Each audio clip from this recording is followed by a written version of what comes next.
Boa tarde a todos os servidores e servidoras do Judiciário, a todas as pessoas que acompanham o canal aqui do nosso Sim de Justiça. A gente dá início a mais uma live, que já é uma programação semanal da nossa entidade. A gente tem um compromisso toda quarta-feira, das 16 às 17, para debater assuntos gerais ou que dizem respeito ao Judiciário cearense e nacional. Nesta quarta-feira, a gente recebe um grande médico, que é o integrante do movimento Médicos pela Democracia, e ex-secretário de Saúde do Governo do Estado do Ceará, Arruda Bastos. Seja muito bem-vinda, Arruda, nosso espaço virtual.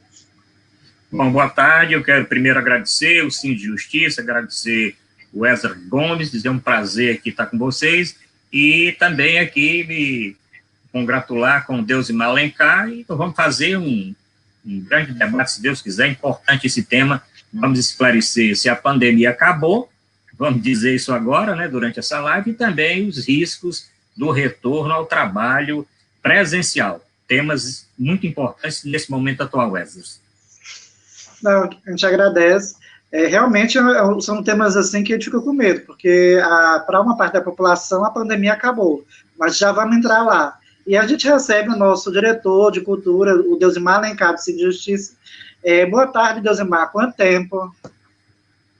Boa tarde, Esdra. Boa tarde, companheiros do Sim Justiça. Boa tarde, internautas. Boa tarde a todos que estão conectados e irão se conectar conosco. E boa tarde especial ao nosso doutor Arruda Bastos, desde já agradecendo aí o grande mestre pela sua disponibilidade, né, colaborar conosco nesse grande debate, né, que é de extrema importância, né. Ele vai dizer se realmente a pandemia acabou, se já podemos realmente voltar ao normal, tá tudo bem, tudo ok, não tá morrendo ninguém, não tem ninguém contaminado, a pandemia passou, foi só uma gripezinha, tá tudo ok, não é, doutor? Então vamos debater, vamos ver como é que vai ficar, como é que tá essa situação hoje, né, principalmente no estado do Ceará, né, interior do Ceará também, né, e como o senhor é um homem bastante conhecedor, né, um homem de um grande conhecimento da situação da saúde no estado do Ceará, quero de público demonstrar a minha admiração pela sua pessoa, né? Já o conheço aí de longas datas aí na luta pela melhoria das condições de saúde do povo cearense. Um abraço, uma grande satisfação tê-lo conosco, professor. Doutor Arruda, acho que a gente pode começar pelo tema do programa, né? A pandemia acabou? Acho que essa é a pergunta de $1 milhão, né? E é fácil de responder. Não acabou, muito pelo contrário. Muito pelo contrário. Esse momento eu considero o momento mais crítico da pandemia do Brasil. Nós atingimos um platô em termos de Brasil, não estamos conseguindo sair dele. Enquanto os outros países subiram, alcançaram um pico e depois desceram vertiginosamente, aqui no Brasil nós subimos, alcançamos um platô e não descemos uma linha, nenhuma linha desse platô. Então,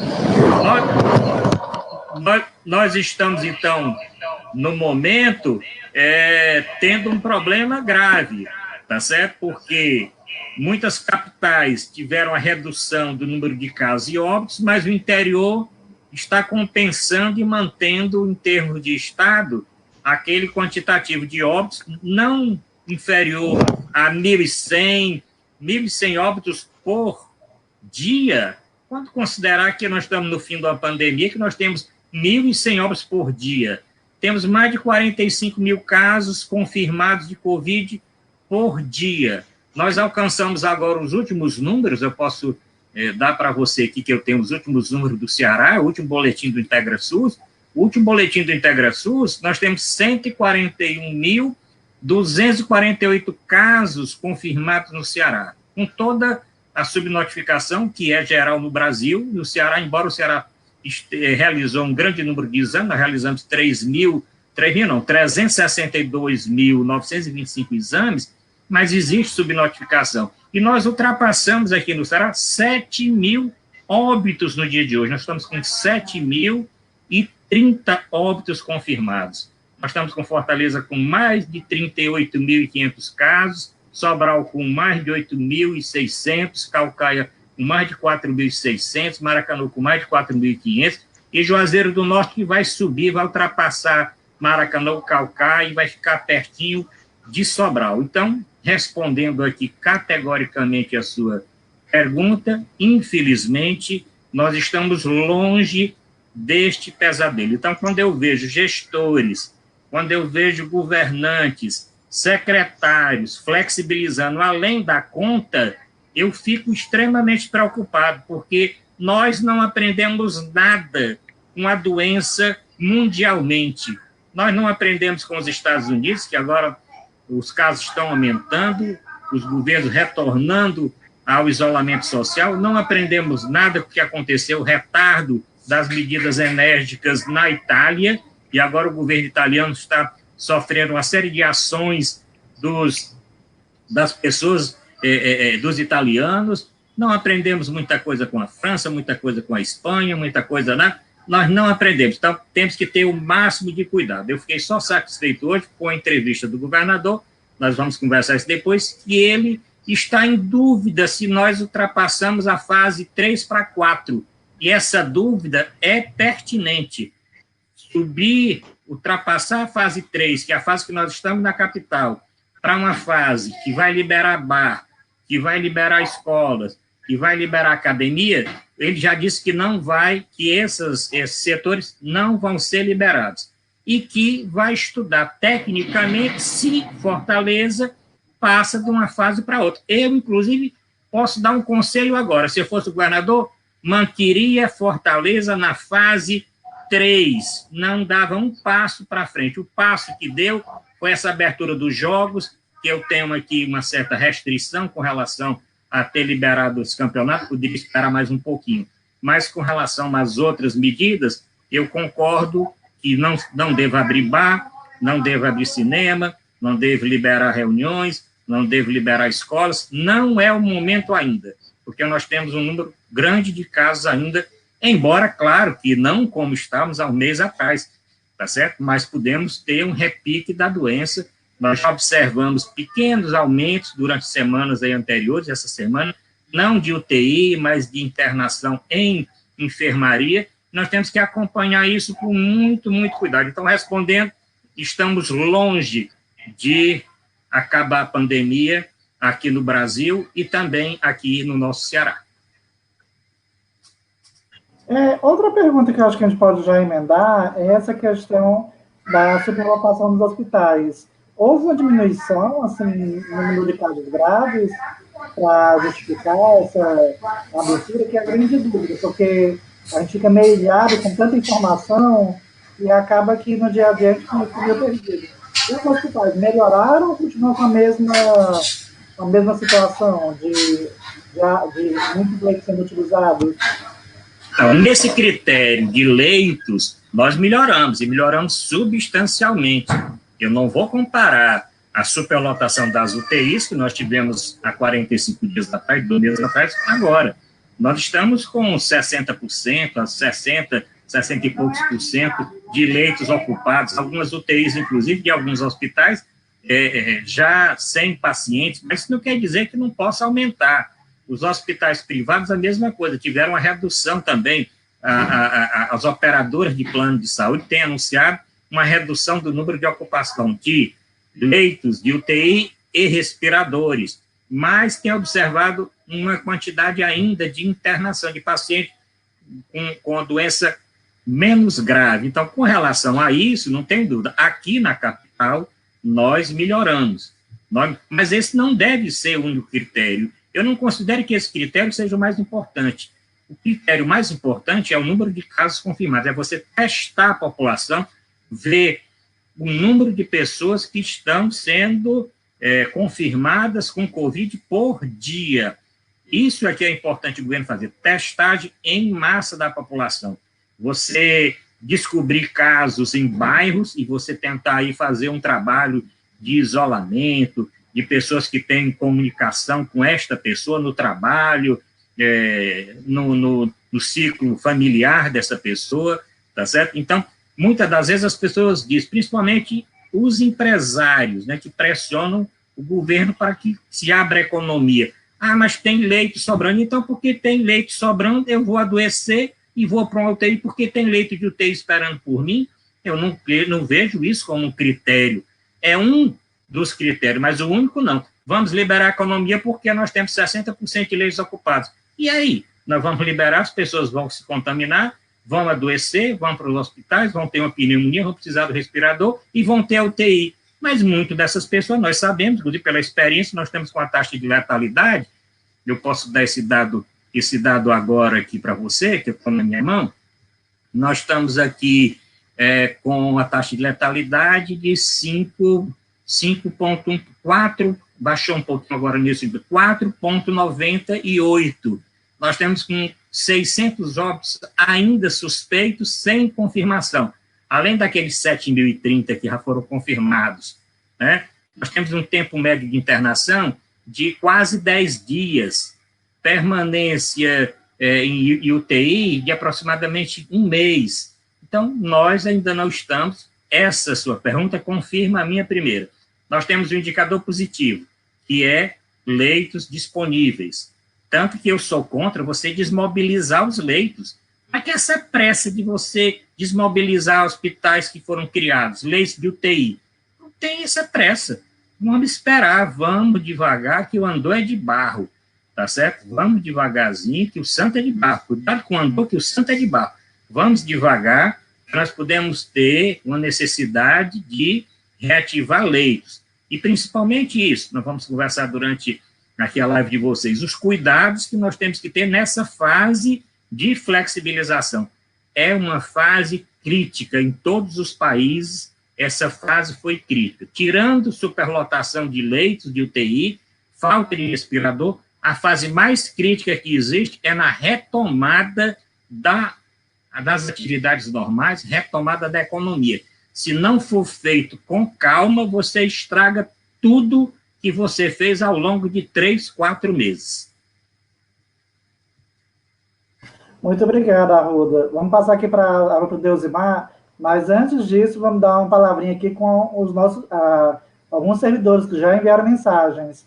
A Fatinha Augusto Moreira manda boa tarde, a Margarida Falcão também. Quem estiver nos assistindo, manda o nome da sua cidade, o local, se está com medo de voltar ao trabalho, se teve Covid, se não teve Covid, para a gente poder entender um pouco como está a realidade da categoria. Aí a gente fica feliz aqui com as mensagens.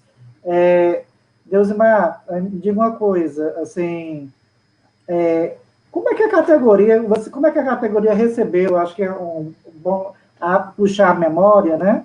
A categoria teve, com a decretação da pandemia, a suspensão das atividades, a ativação das atividades, como é que foi esse recebimento da Covid em torno da categoria? E vocês estão receosos em voltar? Mas antes de você responder, o nosso coordenador jurídico, o Pedro Elker, manda, concorda, Arruda Bastos? Então, tá certo, aqui é o nosso companheiro de Iguatu, que também está perto lá de Juazeiro. Então, como é? A categoria, como é que foi essa mudança? Ela está receosa no retorno ao trabalho, Deusimar?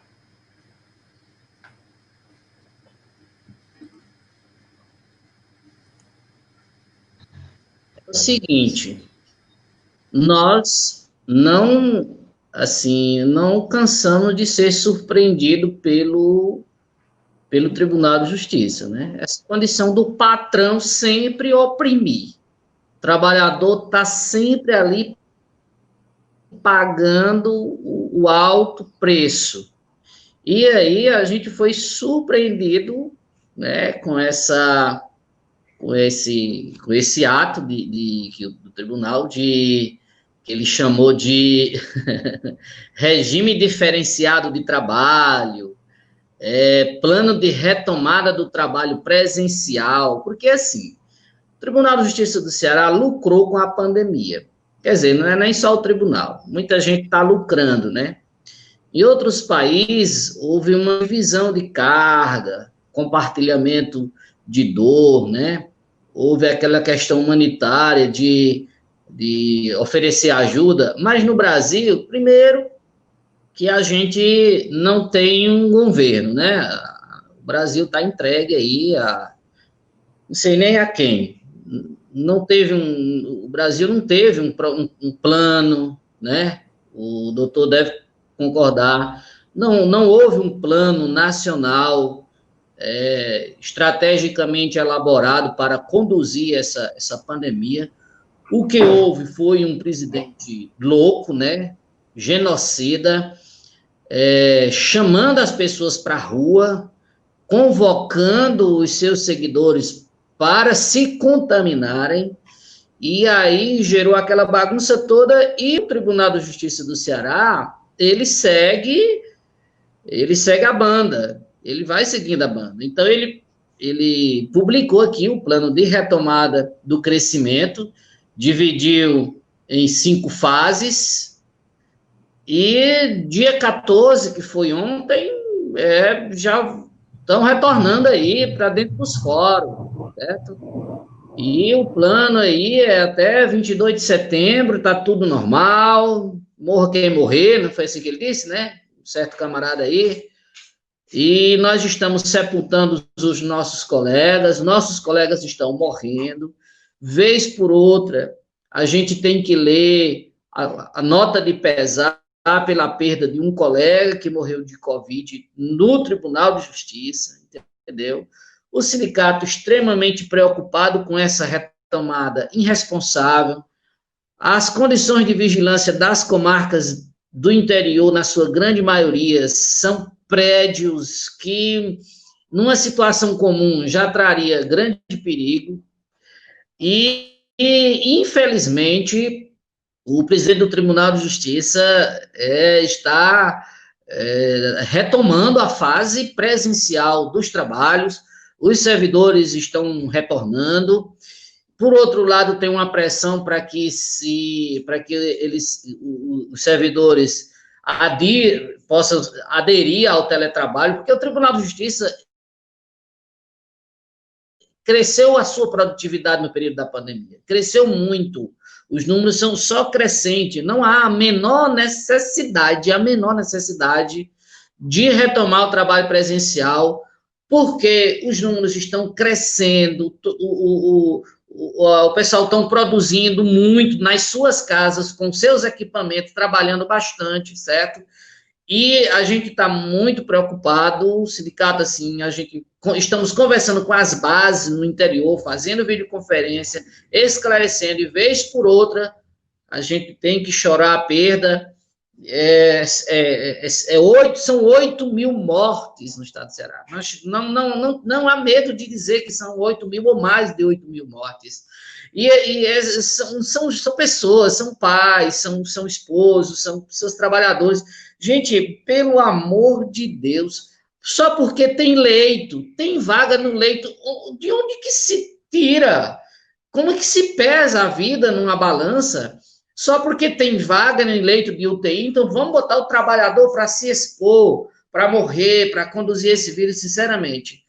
Eu dizia assim, eu não sei, parece que eu nasci numa época errada, eu não consigo entender as coisas, eu não sei se eu preciso fazer terapia, mas, assim, eu valorizo tanto a vida, porque cada vida que eu vejo, cada colega que morre, eu penso no irmão meu, eu penso no pai, sei lá, eu penso na minha família, eu penso que eu estou lá daquele cachorro morto, meu Deus do céu, assim, que desespero é esse para trabalhar, gente?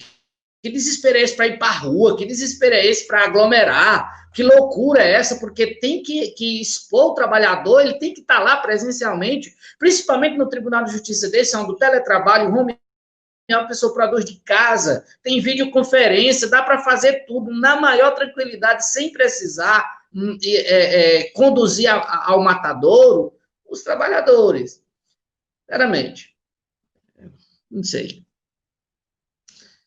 A gente fica feliz com a contribuição do nosso companheiro Deusimar, do nosso coordenador de cultura, e falando de outros coordenadores, aí falando de outros coordenadores, aqui a gente tem o Pedro Elker, né, falou que excelentes esclarecimentos, e o nosso coordenador geral, o Roberto Fontinelli, do sindicato, promovendo sempre uma boa oportunidade de debates. Acho que a gente ouve assim, porque a gente que acompanha o Tribunal de Justiça fica muito preocupado porque existe uma tendência com o retorno das atividades de você ter uma superlotação de pessoas querendo saber o seu processo, a entrada geralmente do Fórum Clóvis Bevilacqua sempre é muito lotada, são filas muito grandes de pessoas num ambiente fechado. E, assim, Arruda, que tipo de cuidados a gente deve ter nessa questão do retorno ao trabalho? Assim... Bom, é muito, muito, muito. Mas deixa eu lhe dar um dado, que eu gosto de dar os dados reais. Eu falei de lotação. Em termos de UTI, nós estamos com 69,26% dos leitos ocupados. Então, 69,26%, vamos já quase arredondar para 70%. Então, não é uma folga substancial, né? Nós estamos com 69%. Enfermaria, nós estamos com leitos de enfermaria, foram criados muitos leitos, 42,43%. São esses dados que eu fiquei aqui pendente. Bom, com relação aos cuidados, né? Bom, eu acho o seguinte, realmente, se não existe necessidade de voltar para uma atividade presencial, não tem porquê entidade nenhuma chamar o trabalhador para a atividade presencial. Foi dito aí pelo Deusimar, e foi dito muito bem, que a produtividade, inclusive, de vários setores cresceu, não só na justiça, eu posso falar de diversos outros setores, inclusive tanto no setor público como no setor privado. Existem áreas do setor privado que não querem mais nem falar de trabalho presencial tão cedo, a não ser quando a vacina, nós vamos falar nessa live a respeito das vacinas, quando as vacinas estiverem disponíveis. Isso não é uma coisa agora, uma coisa para esses próximos meses. Cuidado, vou dizer tentar ser bem didático. Cuidado quando você sai de casa. O primeiro cuidado que tem que ter. Uma coisa é você trabalhar no local X, numa distância da sua casa de vários quilômetros, você tem que pegar um transporte coletivo. Cuidado imenso no transporte coletivo, que é um dos setores que mais transmite, que mais contamina as pessoas. Porque, inclusive, aqui é uma outra coisa uma crítica que eu faço, como você flexibilizar a economia e manter o transporte coletivo na casa de 70% de liberação do transporte, que não libera logo 100%. Quanto mais ônibus circulando, quanto mais transporte público, menor vai ser a superlotação. A pessoa sai de casa, uma orientação. Esqueça relógio, não existe mais negócio de relógio. Esqueça brinco, colar, pulseira, adorno. Não vá trabalhar com adorno nenhum, nem relógio, que é uma coisa que nós temos costume de ir. Outra coisa, vá com uma roupa simples que você pode chegar em casa e botar para lavar, porque você não vai repetir uma roupa para o outro dia. A roupa que você for trabalhar hoje não é a mesma que você vai trabalhar amanhã, porque não vai dar tempo lavar e secar. Então, você vai com a roupa simples, nenhum adorno, tá certo? Vá trajado de acordo com o local onde você trabalha, mas o mais simples possível. No transporte coletivo, se for possível, tentar manter um distanciamento. Se não for possível, não fique de frente com a outra pessoa, procure ficar de costa para outra pessoa. Usar máscaras, máscara não pode deixar de ter várias, levar inclusive várias na bolsa, dentro de um saco, ela tendo sido lavada direitinho, você leva, se a máscara ficou úmida, você tira, bota no saco da máscara que está contaminada, bota uma outra máscara, não pega na frente, usa só por aquele elástico. Chegou na empresa, tem que ver se a empresa, ou a instituição, ou o órgão público, mudou o layout do trabalho, porque tem que ter um distanciamento das pessoas. Se você trabalha no setor administrativo, um birô não pode ficar ao lado do outro, você tem que ficar numa distância, o ideal é que seja 2 metros de distância. A outra coisa, se você trabalha no computador, que você seja a única pessoa a trabalhar naquele computador, porque a doença, ela transmite pela fala, pelo espirro, pela tosse e pelo contato com objetos contaminados. Se você levar a mão para os olhos, para o nariz ou para a boca. Então, você tem que ter o cuidado no local de trabalho, distanciamento. uso de máscaras, bebedor nem pensar, compartilhar alimentos nem pensar, refeição não pode ser feito todo mundo junto, horário de trabalho deve ter um diferencial para que não entre todo mundo no horário, nem saia todo mundo no horário. Elevador, restringir ao máximo o elevador para poucas pessoas e não utilizar muitas pessoas numa viagem só de elevador. O retorno ao trabalho é a mesma coisa. O uso do álcool em gel no trabalho, tem que ter álcool em gel disponível para quando você chegar, para quando você estiver trabalhando. Tem que ter a pessoa da limpeza dos serviços gerais tem que andar com o EPI completo e esterilizando tudo. Maçaneta da porta, birô, balcão, elevador, banheiro, que é um outro foco de contaminação. Você tem que ter toda essa adaptação. Por isso que ela deve ser o mais lento possível e se possível for, eu estou vendo aí, pelo que Deusmar falou, que a produtividade é a mesma, não tem necessidade de voltar. E a outra coisa, no retorno para casa, você ter os mesmos cuidados no transporte ou no seu carro, usar máscara, chegar em casa, tem que deixar o sapato, o tênis na porta, não entrar com esse calçado, entrar de pé descalço, e, se possível, tirar logo a sua roupa na entrada, botar numa máquina de lavar, botar num tanque e ir direto para o banheiro, tomar banho da cabeça, do cabelo aos pés. Tá? Então, as senhoras aí, as senhoritas que trabalham na justiça, negócio de chapinha, negócio de penteado, isso não deve ter. Ou então vai usar sempre com a touca protegendo a cabeça. Vai usar um EPI a mais, que é proteger o cabelo. Senão você vai chegar em casa todo dia e vai lavar seu cabelo. Tá? Do jeito que os homens vão tomar banho geral, vão ter que lavar o cabelo, lavar a barba, tal. Só depois disso conversar com alguém da sua casa. Porque o problema é o seguinte, tem dois problemas aí. O problema é o servidor, o funcionário, o trabalhador, ele adquirir a doença. O outro problema, ele adquirir e transmitir para alguém em casa, principalmente o pai, uma mãe, uma pessoa do grupo de risco. E a outra coisa é o caso do portador assintomático. Você adquire a doença, não apresenta sintomas, está em casa com a mesma convivência familiar, passando a doença para todo mundo. E a outra coisa é você levar para casa em algum objeto, na sua roupa, na sua mão, na sua mochila, no seu celular, tá certo? Em qualquer, na chave do seu carro, você levar a doença para dentro de casa. Tá certo? Então, são muitos cuidados que você tem que ter. Eu sei que muitas pessoas estão aí há 4 meses em isolamento, e agora um familiar que estava também isolado vai trabalhar.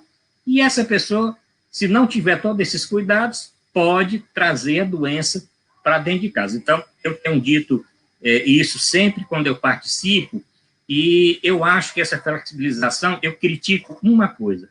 As empresas, não participaram dessa discussão da volta ao trabalho normal. As CIPAs das empresas, o SESMIT das empresas, eu sou professor dessa área, o SESMIT, a CIPA, o médico do trabalho, o engenheiro de segurança, esse grupo não foi convocado para participar dessa discussão de flexibilização. Então, existem empresas que agora estão sendo fiscalizadas pela vigilância sanitária do Estado, e está se constatando, mas por que aqui ainda tem isso? Por que ainda tem que...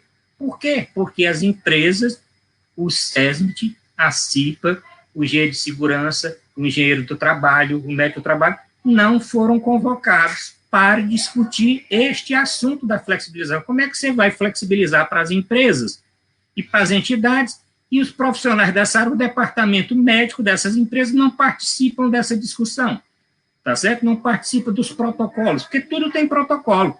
Eu sei que nós vamos falar mais tarde do grupo de risco. Grupo de risco, nem pensar em voltar agora.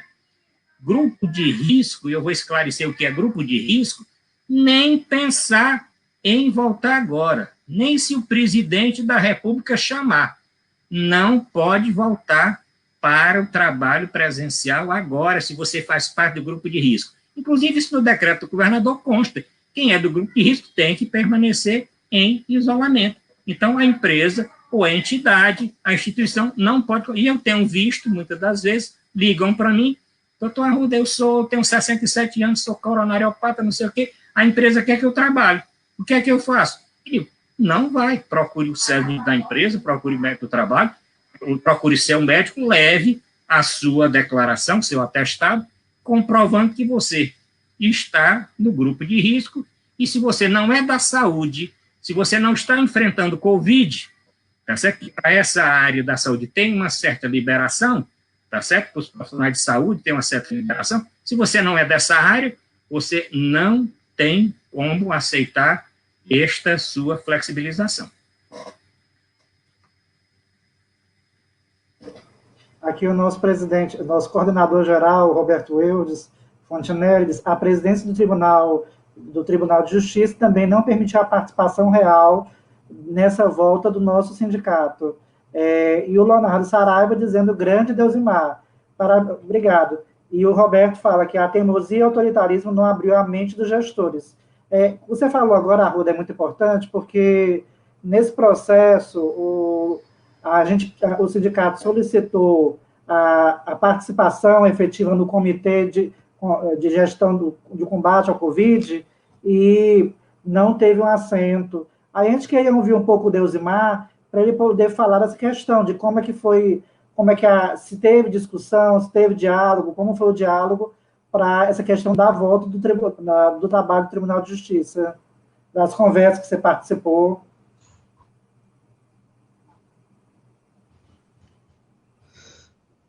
Olha, nós fizemos várias solicitações. Logo no início da pandemia, nos reunimos e já tentamos nos empoderarmos de conhecimentos relativos às questões que envolviam o trabalho e a gravidade da situação. A primeira coisa que a gente pediu foi para participar do comitê de discussão, né, da situação dentro do Tribunal de Justiça. Mas, assim, antes mesmo da pandemia, esse nosso presidente, ele não conversa com a categoria. Ele é uma pessoa extremamente autoritária. Quando ele quer fazer alguma coisa, ele procura se dirigir a alguns servidores pontualmente. Então, ele nem disse sim, nem disse não. Simplesmente, ele não deu a mínima para a nossa solicitação de participação nesse comitê de gestão da crise do coronavírus no Tribunal de Justiça. Então, a gente nem sabe qual a base científica que ele utiliza para publicar os atos normativos que regem esse plano de retorno. A gente fica assim, muito abatido, né? Fica preocupado. E assim, a gente representa a categoria, né? Nós estamos aqui porque a categoria confiou que fôssemos os representantes na defesa do seu direito. E a gente não é tempo de defender só direito, nós estamos defendendo a vida. É a vida acima de tudo. E assim, os nossos ofícios não são respondidos, as solicitações que a gente faz, a gente fica no escuro, solicitamos EPIs, né? Quando a gente viu que as falas e as portarias, os atos normativos já estavam se direcionando para a reabertura, então a gente previamente solicitamos que fosse garantido o fornecimento, né, do retorno, para que o servidor tivesse. Mas aí não tivemos resposta, entramos por via jurídica e também a juíza negou, dizendo que como o tribunal não havia dito se dava ou não, também não abrigou, entendeu? E, assim, nós não somos ouvidos, nós não somos chamados para a conversa. A gente vive uma relação trabalhista retrógrada, assim, de um nível tão ruim, porque, como disse, ele classificou aí as comarcas do estado de Ceará em zona verde, amarela, zona vermelha, né? E algumas comarcas que estão em lockdown por decreto do governador e do prefeito, porque eu fico imaginando assim, se não fosse esses decretos, talvez o caos já estivesse instalado.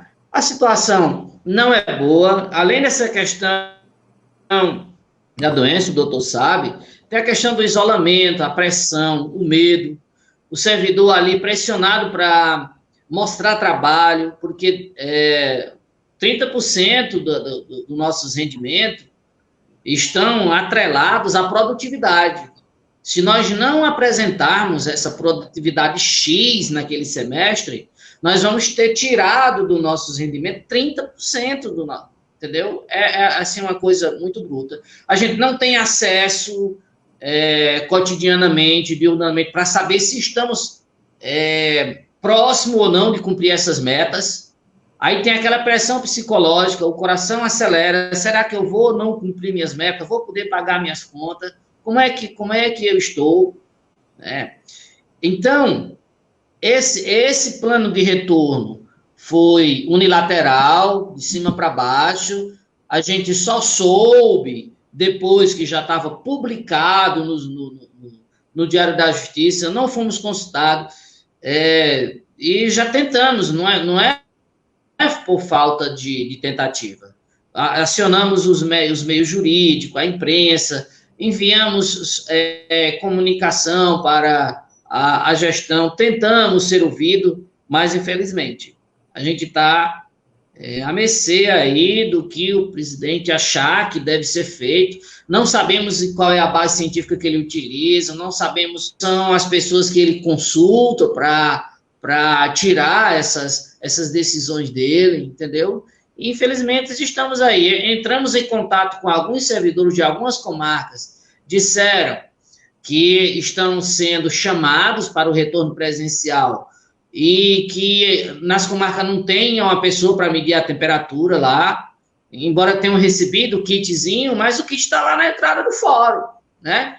E uma garrafinha de álcool gel em cima de uma mesinha improvisada na entrada do fórum. Gente, é uma coisa muito arcaica, entendeu? Uma coisa, assim, muito desprezível para o servidor público que lida com advogados, que lida com as pessoas que já vêm procurar o serviço de justiça, já vêm oprimido, já vêm abatido, já vêm com um histórico de sofrimento, porque a justiça é demasiadamente demorada para atender a demanda principalmente daquelas pessoas que estão lá no interior. Por cima de todo esse processo, nós temos aí um programa, um projeto de fechamento de comarca, em que pessoas precisam se deslocar 80, 100 quilômetros do seu local para ir à comarca em busca dos seus direitos. Então, é uma situação extremamente preocupante.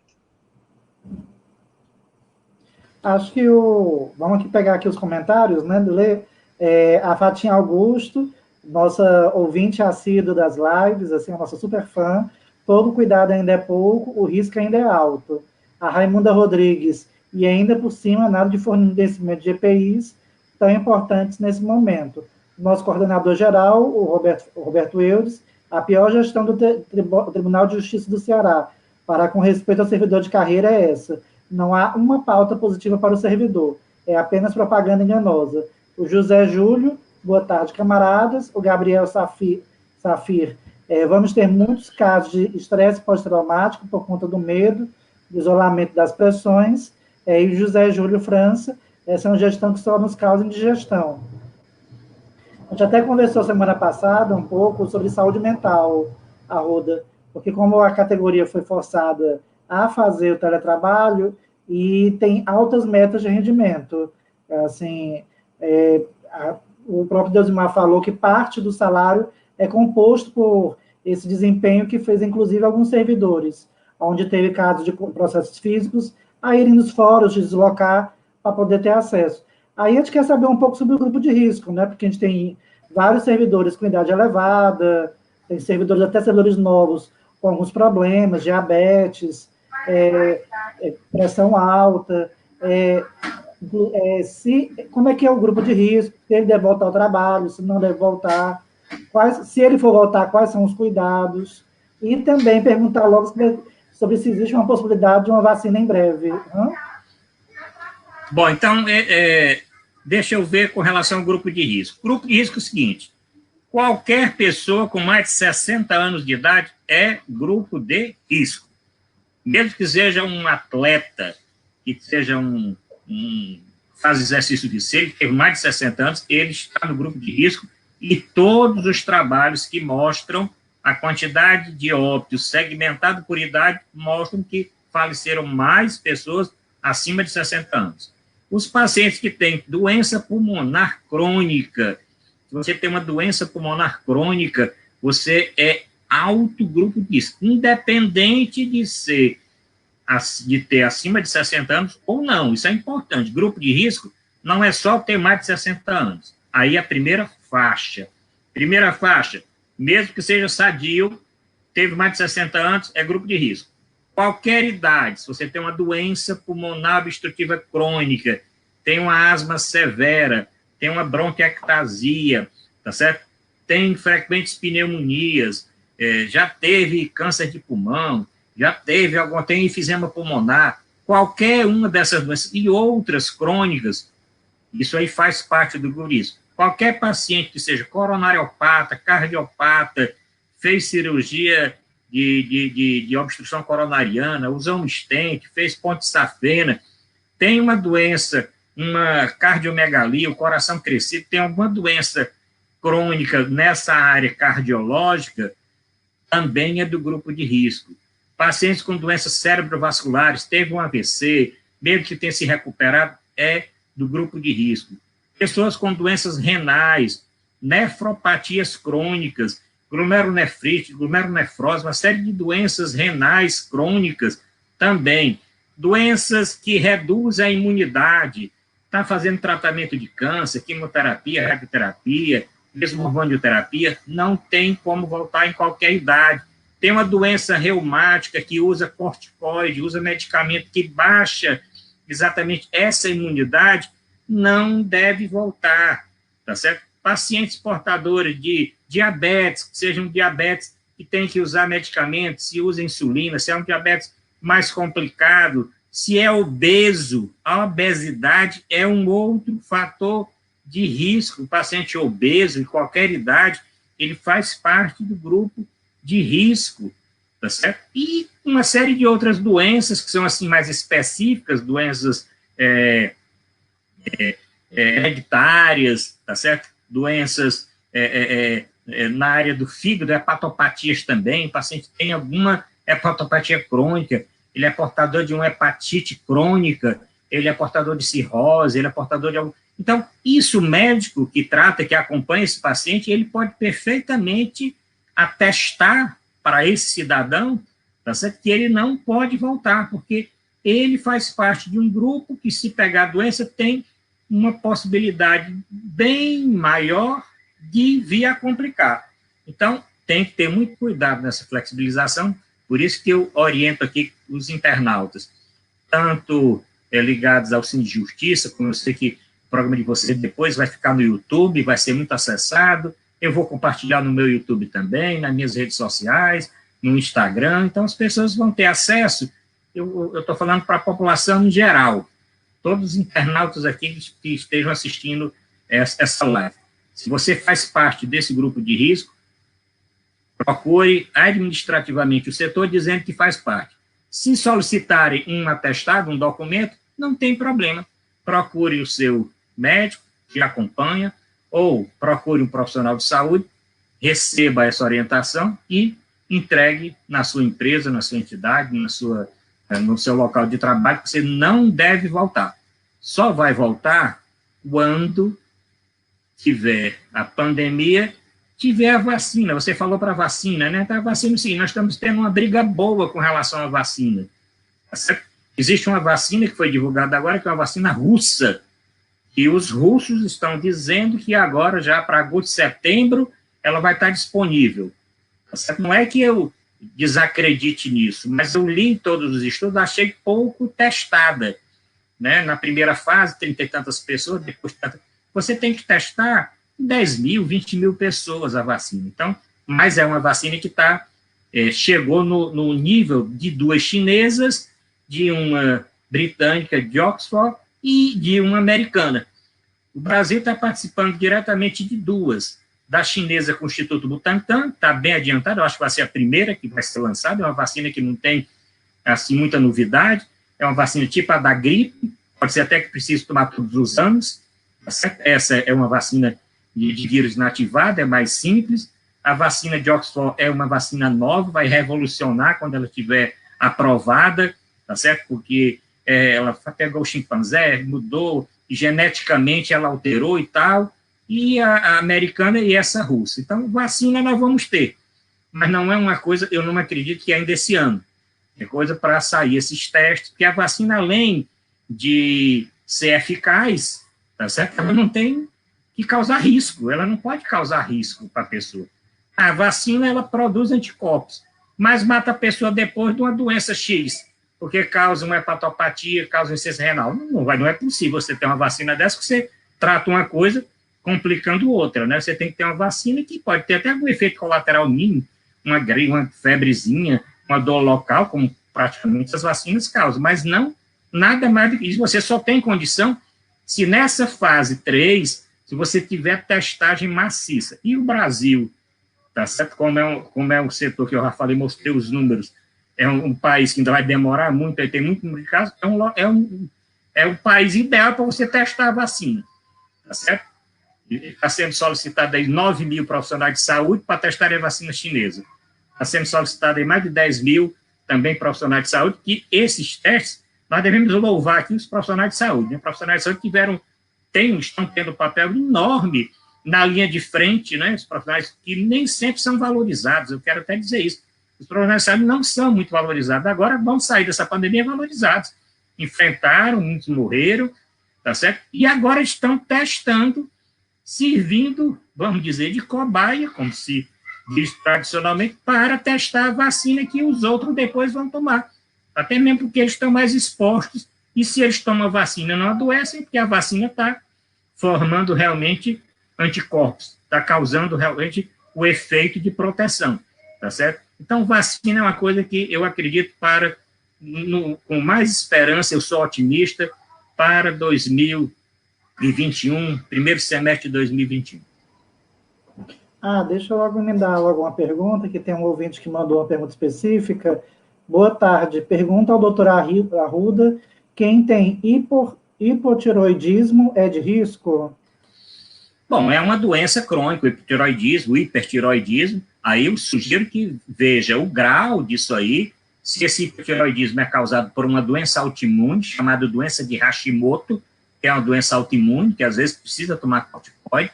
Então, tem que ver com o médico o grau desse hipotiroidismo. Muitas vezes a pessoa tem hipotiroidismo porque fez uma tiroidectomia por alguma coisa. Aí não seria grupo de risco, porque tomar o remédio você controla. Mas se for uma doença autoimune, essa que eu citei, é uma delas, que causou esse hipotiroidismo, é bom consultar, né, o profissional, até mesmo porque você tem que ver se toma algum medicamento, além do hormônio, para igualar, para aumentar o nível do hormônio tiroidiano, se você toma outro hormônio para não ter outras complicações. Mas é uma doença normalmente crônica e merece realmente ser avaliada com muito cuidado. Tá certo. Aqui vamos que os comentários dos ouvintes, né, que nesse meio dessa conversa muita gente falou, né? Aí uma pergunta que vai ficar para o companheiro Deusimar, sobre a autodeclaração, como fica? Aí, pessoas do grupo de risco. Eu fiz o preenchimento da autodeclaração, só que o meu serviço não dá para ser feito em home office, o Leonardo Saraiva. trabalha com as correspondências que chegam dos Correios. Porque ele diz que trabalha num setor que não poderia ser home office. O Leonardo Saraiva. O Silvino Oliveira Neto, eu duvido que os magistrados e a cúpula do Tribunal de Justiça estejam trabalhando presencialmente, fazendo reuniões ou atendendo as pessoas pessoalmente. Silvino de Oliveira, do Juizado Especial de Crateús. Aí o Leonardo diz que é o que trabalha com as correspondências. Tenho hipertensão e minha esposa é hipertensa, transplantada e tem diabetes. O Luciano Gomes, boa tarde, companheiros. Ele pergunta, quem é portador de psoríase, doença autoimune, é de grupo de risco, doutor Arruda? E o José Júlio França disse gastrite crônica coloca no grupo de risco. Gastrite crônica e psoríase. Bom, tem o Deusimar para responder, eu respondo logo? Posso responder? Acho que bom, aproveita. Pra... Pronto. Então é o seguinte, com relação aí, quem disse que é hipertenso, a hipertensão também, hipertensão e diabetes é do grupo de risco, tem que ver só o grau dessa hipertensão, o que é que o paciente toma e etc. Agora, transplantado é do grupo de risco, esse é do alto grupo de risco. Fez um transplante, é do grupo de risco, porque para você manter esse transplante, você tem que tomar um medicamento, normalmente toma corticoide, para reduzir exatamente a rejeição do órgão que foi transplantado, tá certo? Então, aí, hipertensão transplantada e tem diabetes, está no grupo de risco tranquilo. Com relação a psoríase, é uma doença autoimune, tem que ver o tratamento que ela está usando, se está usando algum corticoide tópico ou se está tomando algum medicamento que reduz a imunidade. Se tiver, é do grupo de risco, tá certo?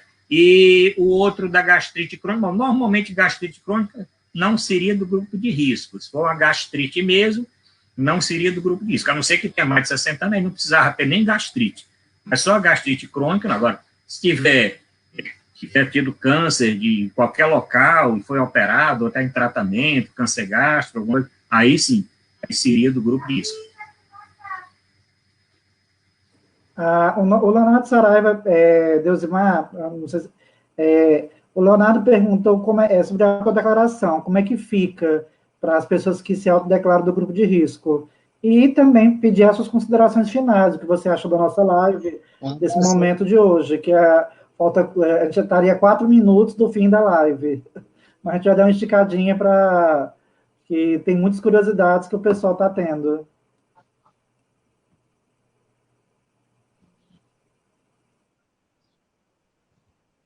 Mandar aqui um abraço especial para o grande companheiro Leonardo Saraiva, meu querido. Como essa questão dele é uma questão pontual, né?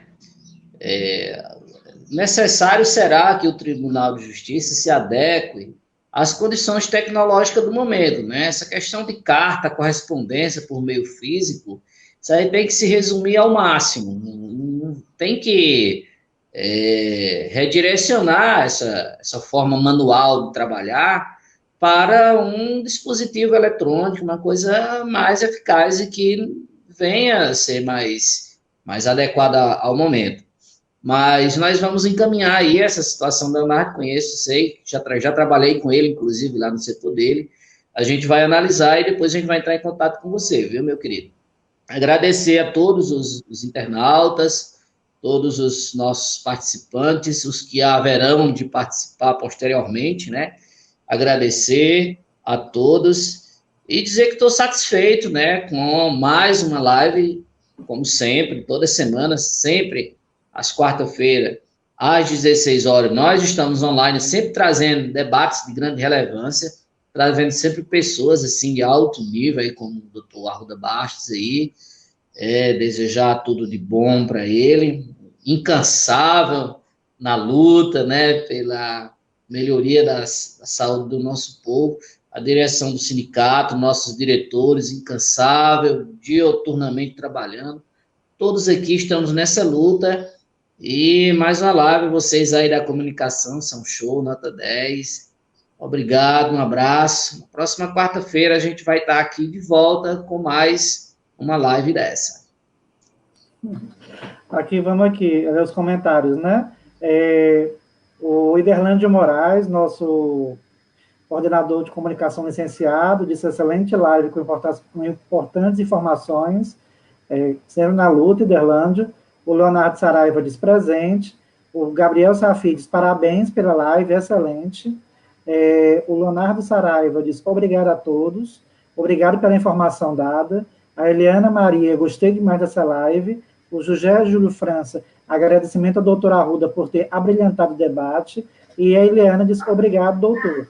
Aí tem um comentário aqui, que é o do Luciano,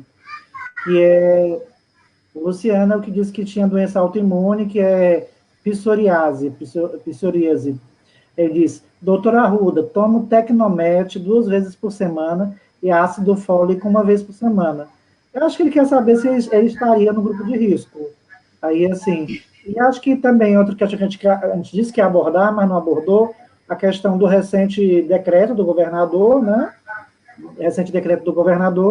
E, assim, acho que é só reforçar os cuidados para essas pessoas que vão voltar agora para o Fórum Clóvis Bevilacqua, para o TJCE, para os juizados especiais, para as comarcas no interior, inclusive em regiões que estão em lockdown, como Sobral, Cariri. E agradecer, e essas considerações finais, é muita coisa, doutor Arruda. Bom, primeiro, respondendo aí ao Luciano Gomes, ele é do grupo isso, ele está tomando esse remédio aí, Tecnomet é um remédio que reduz a imunidade, e ele é do grupo de risco, sim. Se ele toma esse medicamento 2 vezes por semana, ácido fólico nem tanto, mas se ele toma esse medicamento, ele está dizendo que toma, você só usa esse medicamento para doenças mais sérias. Aí não vou assustar o Luciano, mas se o médico prescreveu, é porque ele precisa usar, e é um medicamento que tem realmente essa ação imunológica, então ele é do grupo de risco. Quero só falar, passou batido, o Gabriel Cefaí perguntou a respeito da parte mental. É um outro problema sério, né? Nós vamos viver uma 4ª onda, que é essa onda dos transtornos mentais. Transtorno durante a pandemia, todo o estresse, e transtorno agora na hora de voltar, principalmente quando existe uma flexibilização acentuada, sem muitos dados técnicos e sem muito diálogo, né? Isso é extremamente prejudicial à saúde do trabalhador como das pessoas de uma forma geral. Então, concordo com o que o Gabriel falou. Nós vamos viver essa onda de transtornos psicológicos e até podemos ter transtornos mais graves, né? Tá certo? Bom, com relação à flexibilização, isso eu falei no começo, passar para a fase 4, nós temos que esperar o governador. Agora, o sindicato deve ficar muito atento aí a esses dados da doença no interior.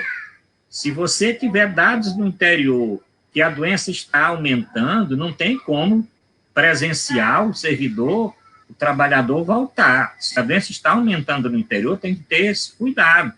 Aqui na capital eu falei que a doença está decrescendo, mas no interior, mesmo que o prefeito não tenha decretado lockdown, ou o governador, mas o governador tem, e no site de Integrações você consegue saber a cidade que está com crescimento de número de casos e óbitos e as cidades que estão com essa redução. Então, acho que o sindicato tem um longo trabalho aí, os sindicatos, de uma forma geral, que são, muitas das vezes, tão criticados, é nesse momento que nós vemos a importância dos sindicatos, a importância da sindicalização do trabalhador.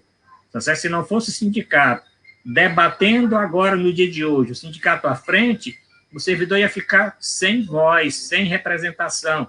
Então, daí a importância do sindicato. Os sindicatos estão crescendo muito neste momento, todos os sindicatos, principalmente aqueles que são, e a maioria são bem dirigidos, representam bem as categorias. Eu quero só agradecer, nessa parte final, a atenção de todos, tá certo? Dizer que estou à disposição, Évora, você sabe, né, da minha luta com relação ao Sistema Único de Saúde, com relação ao Sistema Público de Saúde, com relação à saúde pública de uma forma geral. Estou sempre à disposição, sempre que necessário, para alguma consulta, para participar de algum programa. Eu estou à disposição, agradecer ao Deusimar aqui pela companhia e agradecer a todos os internautas, a direção do sindicato, todos que participaram. Muito obrigado aí. E tenham cuidado e, se possível, fique em casa. Mas o pessoal não quer parar, não. Só mais 2 comentários. O José Júlio, obrigado, Senhor de Justiça, por estar sempre com o servidor. Excelente live. E a Helena Maria, ela fez mais uma pergunta. É a última pergunta da vez.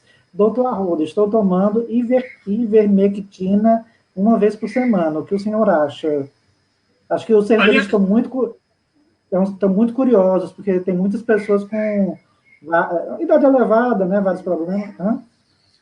Nós não falamos muito a respeito de tratamento, falamos em termos de vacina, mas só para terminar, cloroquina não existe benefício nenhum. Se o senhor está tomando cloroquina, é melhor parar antes de ter uma complicação mais séria. Todos os trabalhos científicos no mundo, a Organização Mundial da Saúde, os americanos já proibiram a utilização em hospitais, a não ser para o que reza a bula. A cloroquina é muito bom para malária, é muito bom para doenças reumáticas, imunológicas, autoimune, mas não tem nenhum benefício para a Covid-19. A mesma coisa eu posso dizer da ivermectina, da azitromicina e outros medicamentos que fazem parte de um rol de medicamentos que são utilizados, mas, assim, quase experimentalmente, quase como uma medida de salvação. Eu, particularmente, não acho, e a maioria dos profissionais, os infectologistas, os cientistas, que esses medicamentos eles têm só efeito em vidro, em vivo não tem. Eles, quando são testados no laboratório, eles são excelentes, até para dengue eles servem. Mas quando ele é utilizado no ser humano, ele não tem essa eficácia nenhuma. Mas, pelo menos esse que ela está dizendo, não tem grande efeito colateral. Pode, inclusive, matar os vermes se ela tiver algum verme, porque esse medicamento é utilizado para isso. Mas, assim, benefício para a Covid, até comprovadamente não. O melhor benefício é o isolamento, é lavar as mãos, é usar a máscara, tá certo? É ficar em casa quem pode ficar, tá certo? É o distanciamento, é ter todo esse comedimento nesse momento agora. E se apresentar febre, perda de paladar, tosse, algum sintoma, não esperar, procurar o serviço de saúde. Isso foi uma coisa que nós aprendemos com o tempo. No início, para evitar uma superlotação, nós dizíamos, só vá para o hospital se estiver com falta de ar.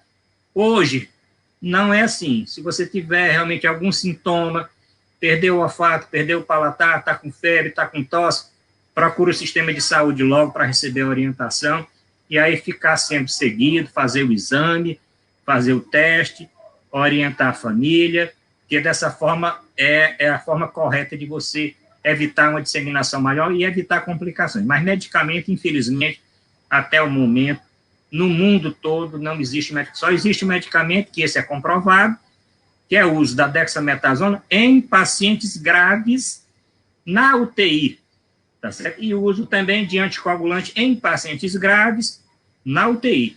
Foram 2 avanços em termos de tratamento, mas tratamento para paciente não preventivo. Preventivo é o isolamento, essas coisas ali, tem uma boa alimentação. Como qualquer doença, se você tem imunidade boa, você resiste melhor à doença. Por isso é que existe grupo de risco. É porque as pessoas do grupo de risco têm uma imunologia mais alterada. E aí a doença pode pegar mais forte, pode causar maiores complicações. Tá certo? Então, se alimente bem, se bebe muito, diminua, se fuma, deixe de beber, leve uma vida mais saudável, que você vai fazer melhor do que tomar qualquer um desses medicamentos aí. A gente vai encerrando aqui. A Helena pergunta qual medicamento que estão usando. O medicamento recomendado é o isolamento social. Assim, então, tranquilo. Então, a gente agradece o doutor Arruda Bastos, acho que o diretor de mais a live, o nosso diretor, coordenador jurídico, o coordenador de cultura, Deusimar Alencar, e a gente encerra mais uma live do Cine de Justiça. Tchau, até a próxima quarta-feira.